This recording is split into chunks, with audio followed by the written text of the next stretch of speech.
하나님의 말씀 보시겠습니다. 이 시간 우리에게 주신 하나님의 말씀은 창세기 20장입니다.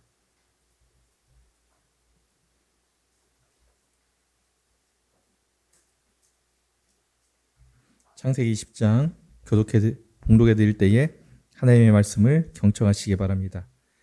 아브라함이 거기서 네게부 땅으로 옮겨가 가데스와 술 사이 그랄에 거류하며 그의 아내 사라를 자기 누이라 하였으므로 그랄 왕 아비멜렉이 사람을 보내어 사라를 데려갔더니 그 밤에 하나님이 아비멜렉에게 현몽하시고 그에게 이르시되 내가 데려간 이 여인으로 말미암아 내가 죽으리니 그는 남편이 있는 여자임이라.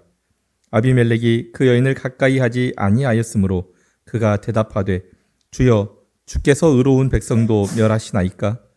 그가 나에게 이는 내 누이라고 하지 아니하였나이까? 그 여인도 이는 내 오라비라 하였사오니 나는 온전한 마음과 깨끗한 손으로 이렇게 하였나이다.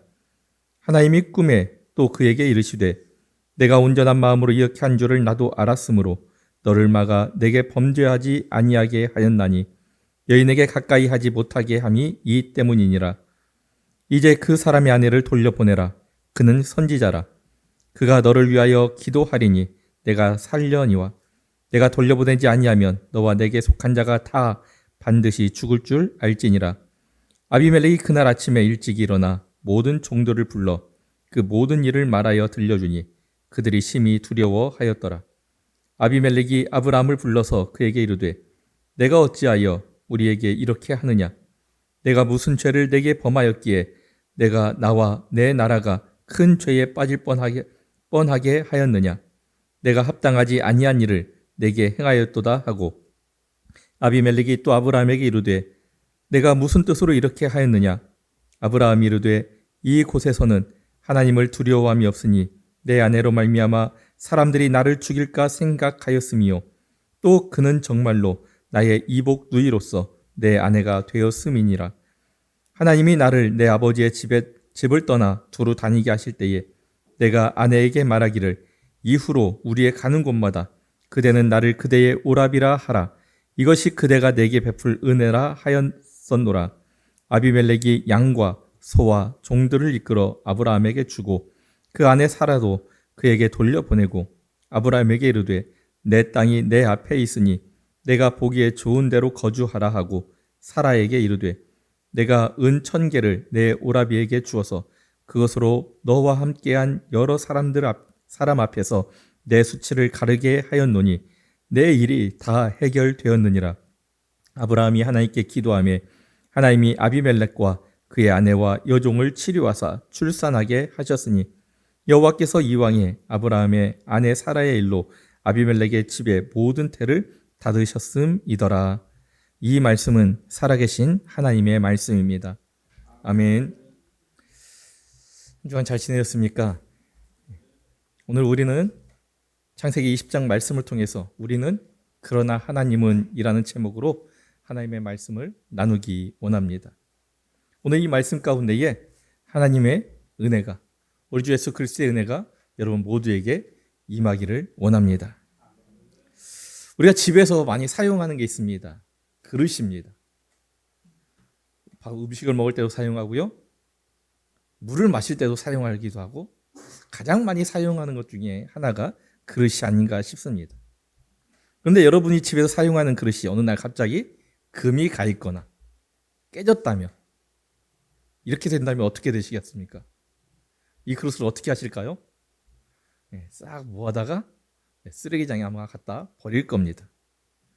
하지만 부서진 그릇 조각을 실로 꿰매듯 이 조각 저 조각을 조심스럽게 맞추고 옷이나 밀가루 풀로 다시 붙이고요. 그 틈을 금이나 은으로 채워 이전보다 더 귀하고 아름다운 그릇으로 복원시키는 킨츠키라고 하는 일본의 도자기 복원 기술이 있습니다. 그림에 이렇게 잘 보이지는 않죠. 실처럼 이렇게 있는 게요. 금이 가 있는 것을 표현한 게 아니고요. 금이 가 있어서 빈 자리에 금으로 이렇게 메꿔 놓은 겁니다. 이 그릇이요. 흙으로만 만들어져 있는 게 아니라 금으로 만들어져 있습니다. 어떻게 보면 가장 값어치 있는 그릇이 되는 겁니다. 세상은요, 깨진 것이 있으면 버립니다. 흠이 있는 것을 감추려고 합니다. 완벽해 보이는 것만, 누구에게 내놔도 흠 잡힐 데 없는 것만 사람들 앞에 내놓고 가치 있게 여기는 게 세상입니다. 그런데요, 이 킨치키는 우리에게 이렇게 말합니다. 당신의 깨짐은 흠이 아닙니다. 당신만의 특별한 역사입니다. 당신의 상처는 부끄러움이 아니라 더 깊은 아름다움으로 이어지는 금의 선입니다. 우리는 인생에서 이런 일을 마주할 때가 있습니다. 깨진 그릇과 같이 어떤 사람과의 관계 가운데에서 상처를 받을 때, 심사숙고한 그런 선택이 잘못된 선택이었을 때, 내 노력과 계획이요, 그 노력이요, 아무런 결실을 맺지 못하고 실패할 때, 그래서 낙심되고 스스로에게 실망하고 좌절할 때, 그래서 결국에는 내가 가지고 있는 믿음, 하나님을 향한 믿음마저 흔들릴 때가 있습니다. 이럴 때 우리는 이렇게 말하죠. 이제 안 돼. 이제 회복할 수 없어. 하나님도 나에게 실망하셨을 거야. 우리는 이렇게 실패했다고 포기하지만 우리 삶의 깨진 조각을 버리지 않고 그 조각을 다시 모아서 이 조각 저 조각 맞추시며 그 틈을 금으로 메우시고 우리의 실패를 은혜로 감싸서 상처를 치유해 주시고 깨어진 우리 삶에 사랑을 부으셔서 회복시켜 주시는 하나님이 바로 우리 아버지십니다.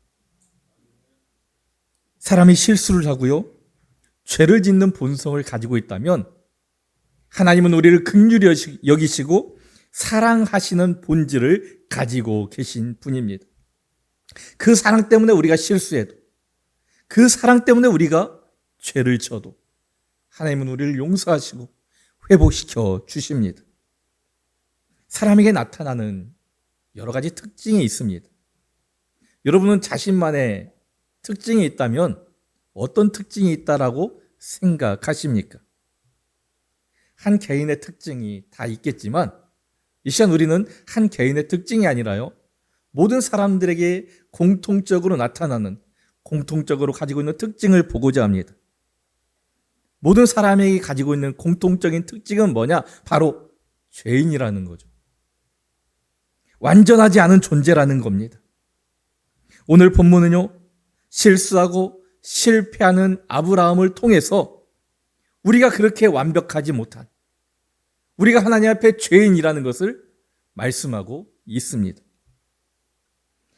우리는 이것을 통해 우리가 얼마나 나약한 존재이며 우리 안에 또 얼마나 큰 깊은 그런 죄성을 가지고 있는지 알 수 있게 됩니다. 이 내용을 통해서 하나님께서 우리에게 주시는 메시지는 그럼 무엇이냐? 첫 번째는요, 우리는요, 반복된 실수를 할 수 있고 하나님의 사랑은 변함이 없다는 것을 말씀하십니다. 오늘 본문의 1절, 2절을 우리 같이 한번 읽어볼까요?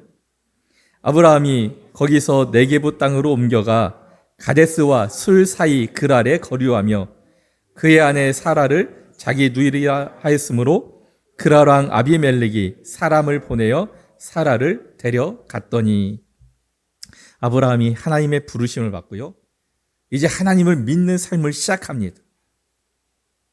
하나님께서 하신 말씀대로요, 그 고향을, 아버지와 친척을 떠나서 하나님께서 지시하는 곳으로 오게 됩니다. 그곳이 어디입니까? 가나안입니다.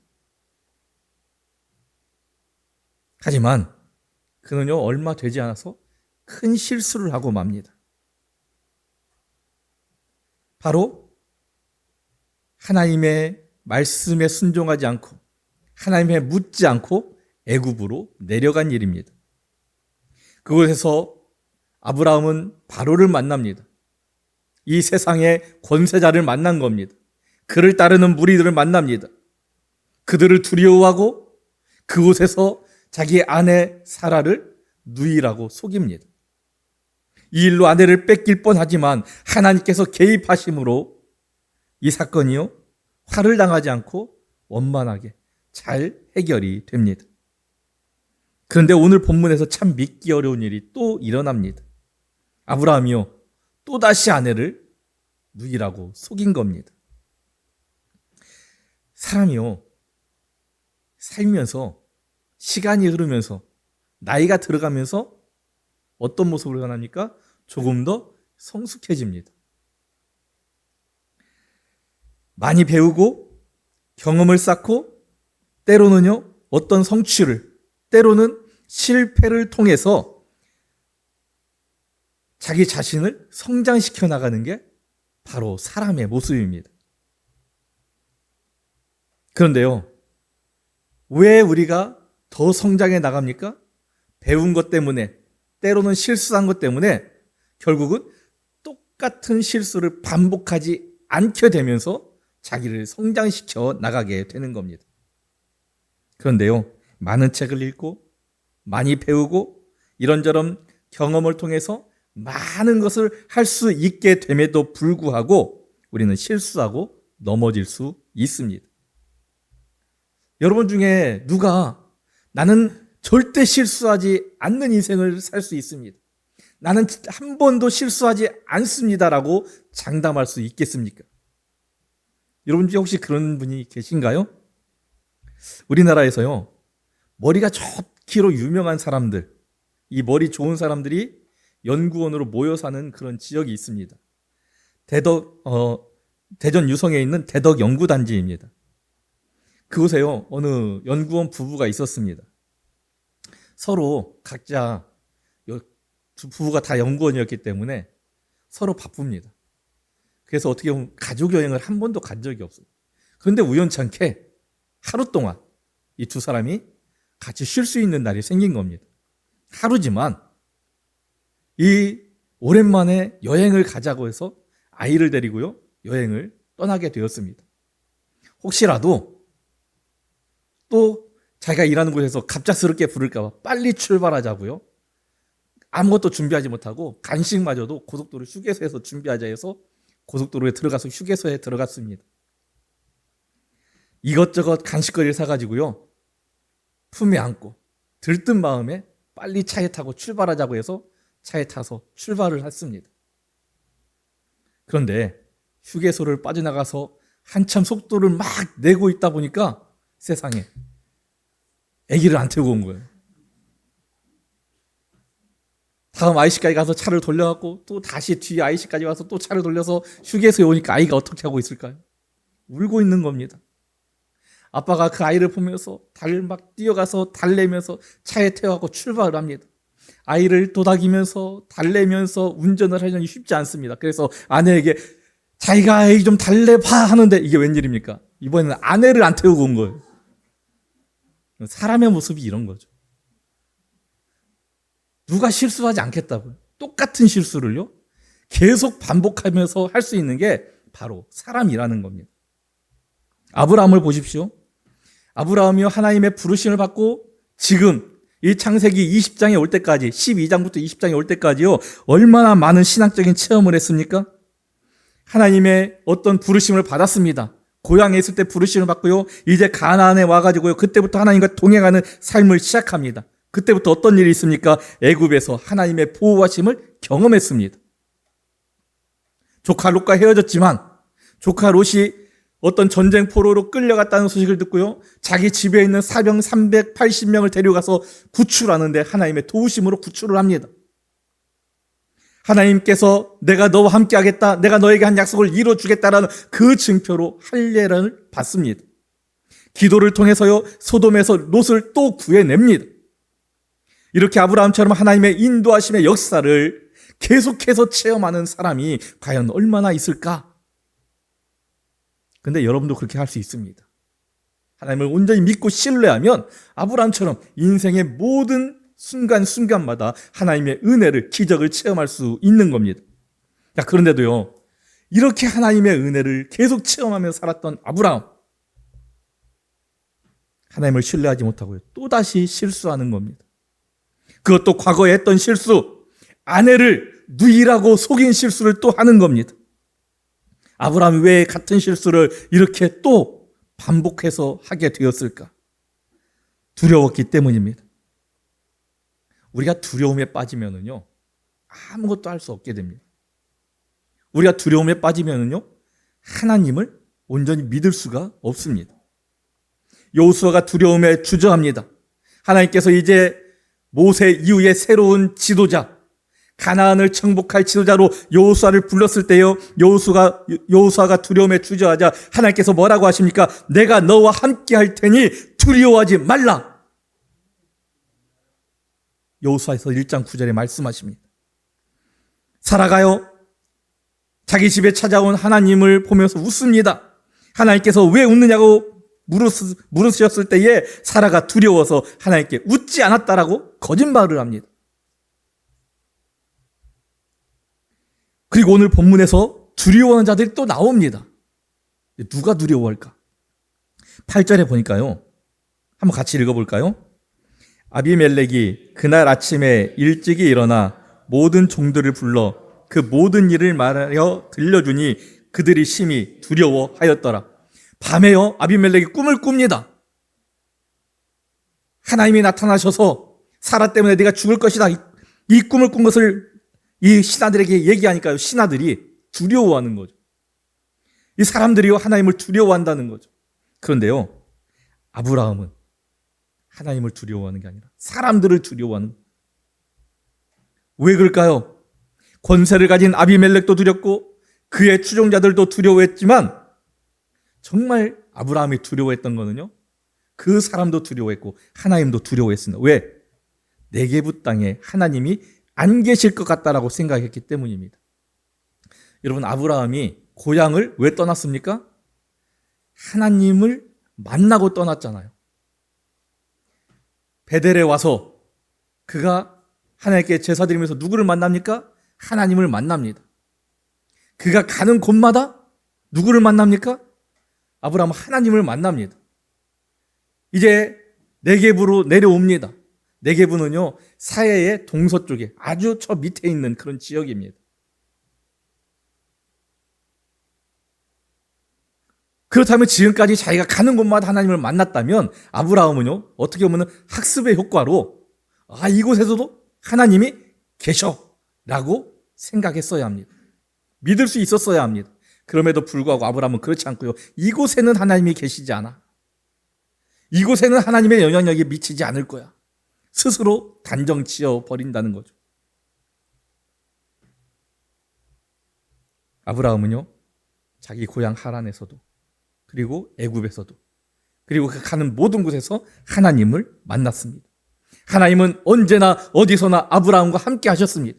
그와 함께 하셨던 하나님은요, 지금 이 시간 우리와도 함께 하십니다. 여러분들이 어디를 가든지 하나님이 함께 하심을 믿으시기 바랍니다. 오히려 우리가 어디를 갈 때요, 우리보다 그곳에 먼저 가 계시는 분이 하나님이십니다. 하나님은 우리가 이것을 믿고 믿음의 사람으로 성장하고 변화되기를 원하고 계십니다. 그런데요, 애석하게도 죄의 속성을 가지고 있는 우리는 하나님이 원하시는 만큼 신앙이 성장되지 않는다는 거죠. 우리가 새로운 것을 배운다고 했습니다. 많은 것을 배우고 경험을 쌓고 많은 일을 할 수 있게 되어도요, 쉽게 변하지 않습니다. 우리가 많이 알게 되고 많은 일을 할 수 있게 되면요, 오히려 그것이 우리를 변화시키는 것이 아니라, 그것이 우리를 하나님을 찾게 만드는 것이 아니라 우리를 교만하게 만들어 버립니다. 그래서 하나님을 떠나게 만듭니다. 그렇다면 우리는 영원히 하나님께서 원하시는 모습으로 변화될 수 없는 존재일까요? 그렇지 않죠. 방법이 있습니다. 어떤 방법입니까? 우리가 예수 그리스도를 만날 때 가능해집니다. 예수 그리스도의 보혈로 우리는 변화될 수가 있습니다. 다시 돌아오세요. 하나님의 원하는 대로 성장하지 못하는 이런 우리조차도 아브라함을 보면서 무엇을 생각합니까? 왜 아브라함은 같은 실수를 할까? 왜 이렇게 어리석을까? 여러분 우리 그러잖아요. 옆에 있는 사람이 계속 똑같은 실수를 하면 처음에 한두 번은 그럴 수 있어. 다음에 잘하면 되지 할 수 있지만요. 계속 반복된 실수를 하면 어떻게 합니까? 한숨 쉬고 나무라기 시작하고 도대체 이해할 수 없다는 반응을 보입니다. 근데 하나님에 대해서요, 굉장히 다른 사람이 체험하지 못하는 큰 그런 어떤 체험을 한 아브라함이 똑같은 실수를 하는 것을 보고 우리는 왜 아브라함은 저럴까? 이렇게 말하고 있다는 거죠. 그런데요, 우리라고 아브라함과 같이 되지 말라는 그런 법이 있습니까? 누가 장담할 수 있습니까? 없습니다. 우리도 아브라함과 똑같은 존재입니다. 똑같이 실수할 수 있습니다. 그런데 아브라함이 아내를 누이라고, 아내가 아니라고 두 번이나 말하며 실수한 것보다 이해하기 어려운 그런 놀라운 일이 있습니다. 뭐냐? 아브라함이 똑같은 실수를 두 번 반복했음에도 불구하고요, 하나님은 그를 용서하셨다는 거죠. 다시 받아주셨다는 겁니다. 하나님의 용서하심, 하나님의 신실하심이 변하지 않기 때문입니다. 우리를 향한 하나님의 용서하심과 긍휼하심은요, 한이 없습니다. 그렇다고 우리가 하나님 앞에 똑같은 죄를 계속 반복해서 지으면 살아가도 된다, 그것이 아닙니다. 우리를 하나님께서 계속 용서해 주시는 것은 하나님의 사랑과 신실하심이 변함없다는 것, 그리고 영원하다는 그것 때문에 그런 것이지, 우리가 같은 죄를 계속 지으며 살아도 된다, 이것을 말하는 것이 아니라는 겁니다. 변함없는 하나님의 사랑과 신실하심이 여러분들의 삶에, 여러분들의 가정에, 여러분들의 삶의 터전 위에 여러분들의 가족들에게 있기를 원합니다. 그런데요, 말씀을 읽다 보니까 이해하기 어려운 부분이 또 나옵니다. 뭐냐? 아비멜렉에게 하신 하나님의 말씀이 그렇죠. 오늘 3절 말씀 한번 읽어볼까요? 그 밤에 하나님이 아비멜렉에게 현몽하시고 그에게 이르시되 내가 취한 이 여인을 인하여 내가 죽으리니 그가 남의 아내임이라. 하나님께서 아비멜렉의 꿈에 나타나셔서요, 네가 사라 때문에 죽을 것이다. 왜? 그 여인이 다른 사람의 아내이기 때문에 그렇다. 쉽게 말하면 어떻게 보면 하나님이요, 능력의 하나님이, 모든 걸 할 수 있는 하나님이 작고 연약한 한 인간을 지금 협박하고 계신 거예요. 그런데 아비멜렉의 입장에서 보면요, 굉장히 이해하기 힘든 말입니다. 아비멜렉이 사라를 납치했습니까? 빼앗아 왔습니까? 아니잖아요. 아브라함에게 묻잖아요. 누구냐? 아브라함이 뭐라고 대답해요? 내 아내다? 아니죠. 내 누이다. 나와 남매다. 이렇게 얘기하는 거예요. 사라에게 또 확인합니다. 누구냐? 이 남자는 누구냐? 내 오빠다. 두 사람에게 다 확인했는데 부부가 아니라고 하니 데리고 온 겁니다. 그런데 하나님은 나타나셔서 뭐라고 하십니까? 네가 다른 사람의 아내를 데려왔으니 너는 그것 때문에 죽을 것이다. 만약에 여러분들에게 이런 일이 있으면 억울하지 않을까요? 자기가 할 수 있는 한 최대한의 확인을 해보고 한 행동인데 억울할 겁니다. 세상은요, 우리가 정당한 일을 해도 억울함을 당할 수 있습니다. 왜냐?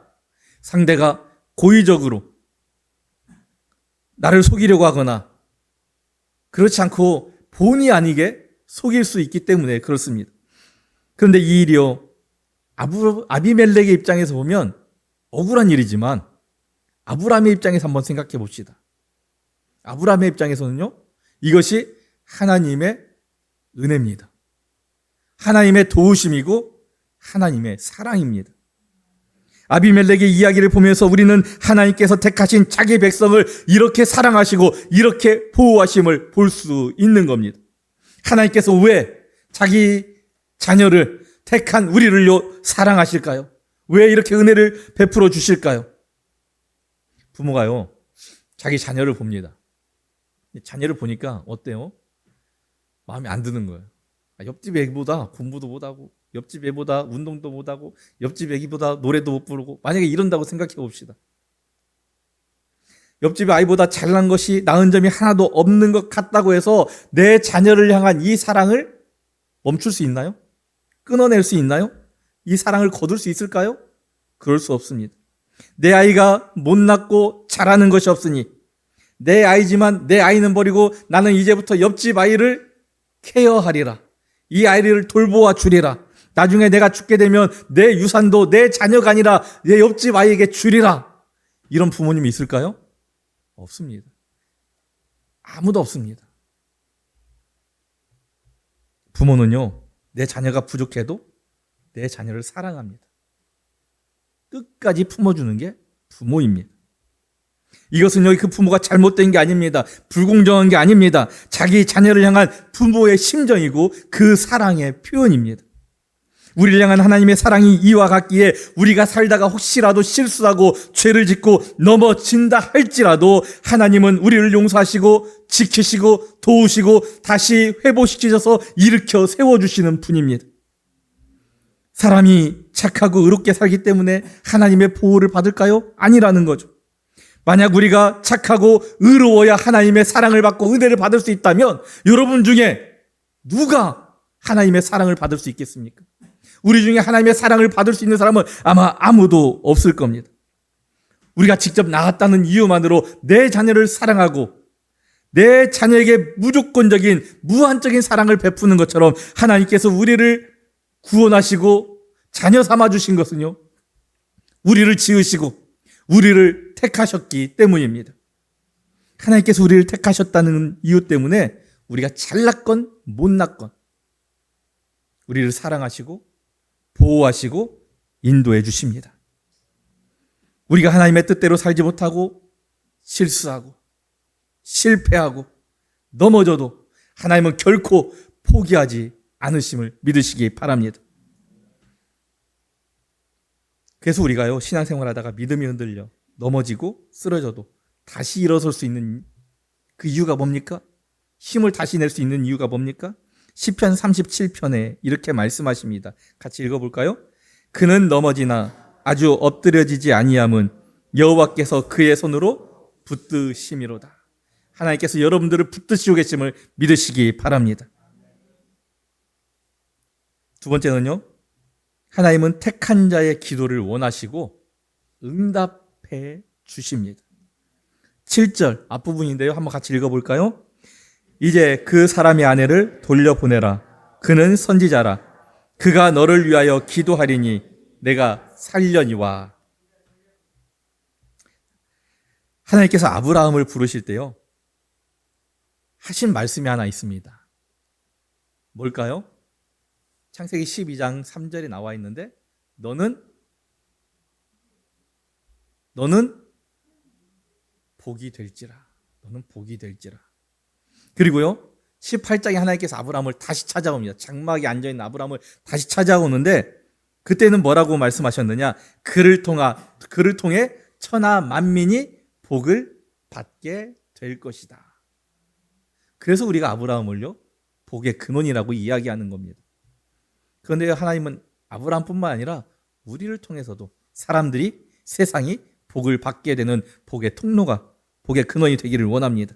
그런데요, 아브라함을 통해서 사람들이 복을 받게 되리라고 말씀하셨는데 어떻게 아브라함이 복을 주게 될지는 말씀하시지 않았어요. 여러분 같으면 하나님께서 여러분들에게 내가 아는 사람들에게 네가 복을 주어라 라고 말씀하시면 여러분들 어떤 방법을 통해서 사람들에게 복을 주겠습니까? 어떤 방법을 통해서 복을 줄 수 있겠습니까?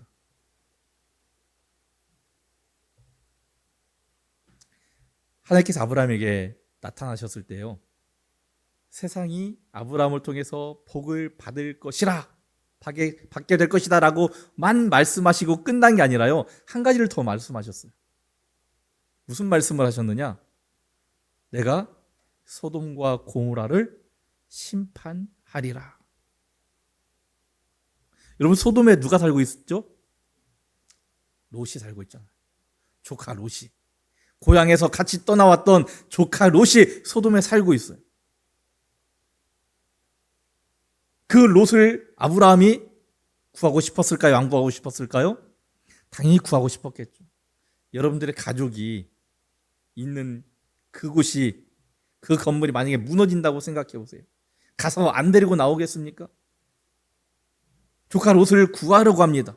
어떤 방법으로 구합니까? 하나님 앞에 기도하죠. 그렇죠. 기도합니다. 하나님 앞에 기도해서 다시 롯을 구해내옵니다. 아브라함이 왜 롯을 위해서 기도했을까요? 가족이니까? 친척이니까? 아니죠. 오늘 본문을 보면은요, 하나님은 가족을 위해서만 기도하라는 게 아니라 우리가 다른 이 세상 사람들을 위해서 기도하기를 원하고 계십니다. 아비멜렉을 위해서 기도하기를 원하셨습니다. 기도는요, 하나님의 복을 받은 사람들, 바로 여러분들이 다른 사람에게 복을 전해줄 수 있는 출발점이고 완성이라는 것을 잊지 마시기 바랍니다. 오늘 아브라함과 아비멜렉 사이의 문제 해결은요, 아브라함의 기도로 끝이 납니다. 문제가 해결되어집니다. 아비멜렉의 입장에서는 아브라함의 기도를 원치 않았을 수도 있어요. 왜요? 자기가 지금 곤란함을 겪었었잖아요. 어떻게 보면 자기가 아브라함 때문에 죽임을 당할 수 있었잖아요. 아브라함이 미웠겠죠.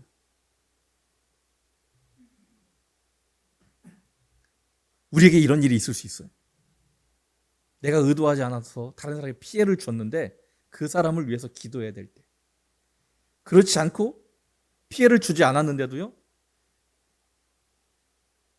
기도하는데 그 사람이 거부할 때도 있을 수 있습니다. 여러분, 다른 사람을 위해서 기도해 보셨습니까? 우리 주보 뒤에 보면은 중보기도 제목이 있죠.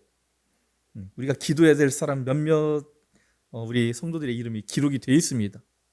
물론 하루에 한 번 정도는 다 기도하시리라고 저는 확신하고 있습니다. 근데요, 우리가 다른 사람을 위해서 기도하려고 하면, 특히 불신자를 위해서 기도하려고 할 때, 내가 당신을 위해서 기도해도 되겠습니까? 라고 하면은요, 거절합니다. 거부할 때가 있죠. 그냥 거절하고 거부하는 것으로 끝나는 게 아니라요, 기도해 준다고 하는데 저주하는 사람도 있어요. 어떻게 해야 될까요? 그럴 때? 그래도 우리는 기도해야 합니다. 그 사람 앞에서는 못하더라도요, 거절하니까, 거부하니까 못하더라도 우리는 그를 위해서 기도해야 됩니다. 왜 해야 합니까? 우리가 하나님의 마음을 움직일 수 있게 하는 유일한 방법은 뭐냐? 기도라는 거죠. 우리는 기도를 통해서요, 해결할 수 없는 불가능한 일을 해결할 수가 있습니다. 기도가 뭡니까? 여러분, 기도를 뭐라고 생각하십니까? 기도는요, 이런 것으로 생각하면 됩니다. 우리의 영적 싸움을 위한 기도를 할 때가 있습니다. 우리가 기도할 때마다요, 어떤 일이 일어나느냐? 우리를 유혹하고 우리를 넘어뜨리기 위해 다가오는 악한 영들을 성령이 밧줄로 한 번씩 묶어놓는 겁니다. 한 번은 풀릴 수 있고요, 두 번도 풀릴 수 있습니다. 그러나 우리가 계속 기도하면 계속 그 줄에 묶인 이 악한 영이요, 그 줄을 풀지 못하는 겁니다. 끊어내지 못하는 겁니다. 우리가 알고 있는 이야기 있잖아요. 화살을 하나 끊을 때는 쉽게 할 수 있지만 2개는 힘들고 3개는 어렵고 10개를 모으면은요, 끊을 수 없는 것처럼 우리가 기도를 할 때마다 악한 영이 성령의 밧줄에 묶인 바 되어서 풀지 못하는 겁니다. 우리가 살고 있는 이 세상에서 삶의 어려운 일들, 해결하지 못하는 그런 일이 있습니다.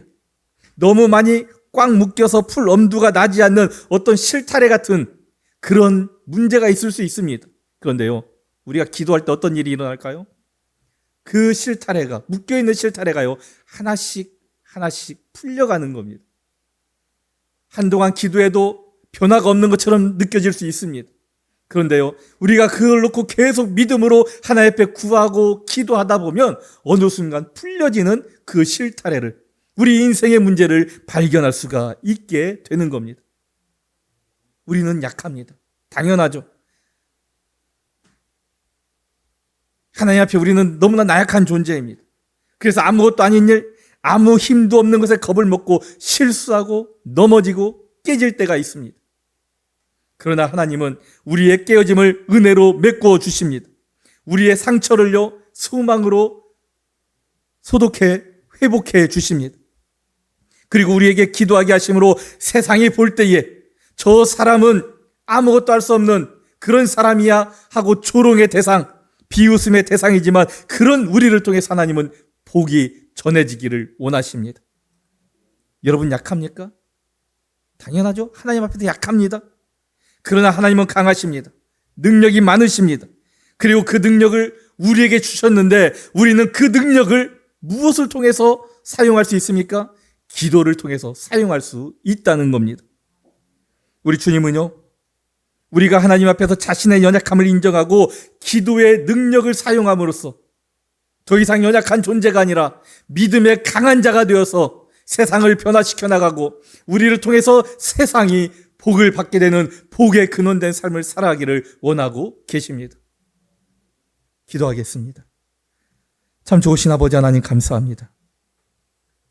우리를 사랑하여 주시고 오늘 또 우리가 이 거룩한 주일 세상에 나가지 않고 우리가 하나님을 바라보며 주의 전에 모여서 하나님을 찬양하고 예배드리게 하심을 감사드립니다. 하나님께서는 우리를 사랑하여 불러주셨지만 우리는 정말 하나님 앞에 내세울 것 없는 작고 연약한 존재입니다. 그러나 아버지 하나님께서 그 크신 능력을 우리 가운데 허락해 주신 줄 믿습니다. 우리는 기도를 통하여 그 능력을 사용할 수 있고 기도를 통하여 하나님의 역사하심을 받을 수 있습니다. 하나님, 이제 우리가 더 이상 연약한 존재가 아니라 기도를 통하여 강한 자가 되게 하시고 기도를 통하여 이제 우리가 세상에 복을 나누어 줄 수 있는 복의 근원된 삶을 살아가는 주의 자녀들이 되게 하여 주시옵소서. 우리가 가는 곳마다 하나님께서 기뻐하시는 역사들이 나타나게 하시고 우리를 만나는 모든 사람들이 우리를 통하여 하나님을 보게 하옵소서. 예수님의 이름으로 기도드립니다. 아멘.